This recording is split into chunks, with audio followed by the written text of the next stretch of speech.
lewensles is dat my ma toe al die tyd nog wel beter geweet het. Ek dink as jy weet wie en wat jy in God is en jou identiteit in die Here, dan maak niks anders saak.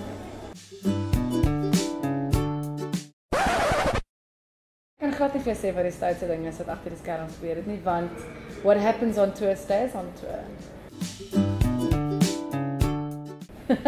Niks doen. Ek is mal daaroor om niks te doen nie. By die huis te wees, te chill saam met my gesin en my familie en fliek te kyk of TV te kyk of met die kinders te speel of te swem, net iets saam met my gesin doen. Dit is definitief my gunsteling tydverdryf. 'n Olifant. Ek dink wat 'n olifant het nie vyande nie.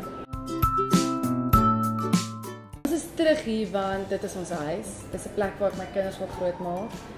Die spasie, die lewenstyl, die kwaliteit van lewe, kan ek nou vir jou sê, kry jy nêrens anders in die wêreld nie. Mens verlang baie braaivleis en braai en die son skyn. En ek dink net die bekendheid van 'n omgewing.